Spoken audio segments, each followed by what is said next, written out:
Today, I want us to go to the potter's house and learn something. And the difference between the potter and the clay is dependency. The clay is dependent on the potter, the ability of the potter to mold and remold and reshape the clay into a pot. Now, when you go to the potter's house, you realize that there are certain elements that can be symbolized in our daily life. The potter's wheel and the water symbolizes daily challenges and changes that the wheel of life brings our way. Now, these things helps our lives to be softened. The brittle parts of our lives are softened by the wheel and the water that symbolizes daily challenges and changes that come our way as far as the wheel of life is concerned. Now, at the potter's house, the brittle clay, the hank, is placed on a wheel. Now, the wheel is put at a motion. So, the motion, the way at which the wheel goes and the moisture from the water hose softens the clay and makes it moldable. It makes it easier for the potter to mold the clay into a desired shape or a desirable shape. That is what happens at the potter's house.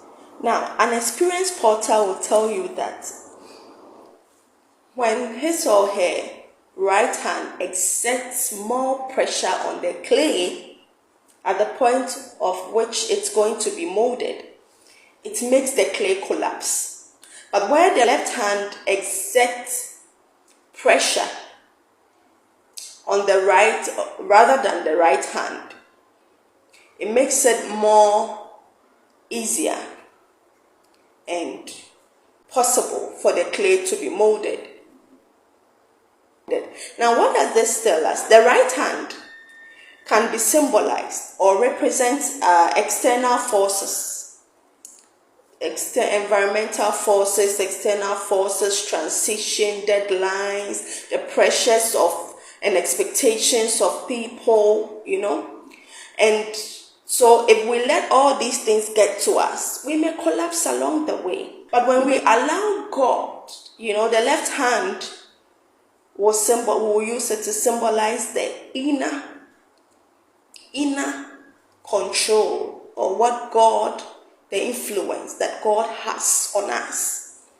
Then we can be molded and we can be reshaped into who God wants us to be. Now the question is, have you ever felt like this stiff, brittle clay, like stiff-necked, representing, someone being stubborn, prodigal, etc.? Have you ever felt like that? So now you would understand why God will let us probably allow certain water of challenges to get to our way, to get to the wheel of life, to get to our lives, to get into our space, so that we can be softened and we can rely on Him, our total dependency, to have total dependency on Him.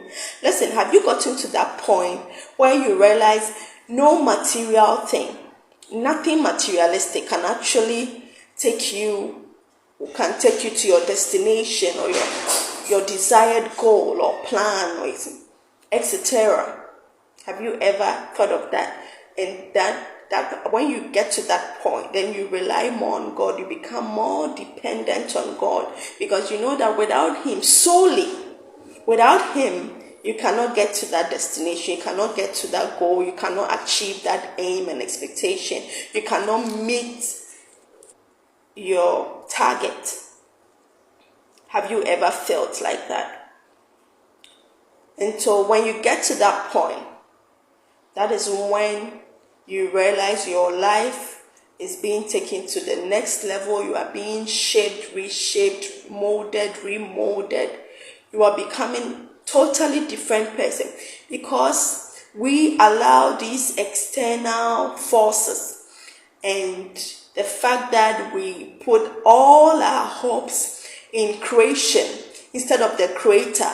we allow all these things to come into our way such that we don't depend on God. But in the process of being molded and being shaped and reshaped, we learn a lot, that we can totally depend on God for him to come through for us, to deploy the supernatural hand of God, and not put all our hopes in the creation instead of the creator. Because God is the ultimate and he created us. In the first place, we didn't have a plan of coming into existence. God had the plan. So we can trust God for his master plan. We can trust God for his divine purpose. We can trust God to lead us and take us to the promised land. We can trust God regardless of the situation, regardless of what we're going through. We can trust him. Listen, when God wanted to teach the prophet Jeremiah something, he took him to the potter's house for him to know that indeed, if you want to be molded, if I want to get your total, I want to influence you and get you to be at your total potentials and not to be underutilized and to depend on me totally, I will take you to the potter's house. And God taught the prophet Jeremiah what he does in the clay and how we are in his hand, like the potter and the clay. So we are like clay in God's hand, and he directs us. He molds us and remolds us according to his desired purpose for our lives. So that is why we have to allow the will of God to intervene in our lives and to trust God in totality, that he can deliver us because he has the master plan. He brought us on this earth and he has the master plan. So God taught the prophet Jeremiah that the people of Judah have to make him their number one priority. Make God your number one priority, and he will mold you, remold you, shape you into the desire you, what God has planned for you, his master plan for your life. And all other things, shall be in place, shall be placed in the right proportion for your life. Trust God and he will deliver.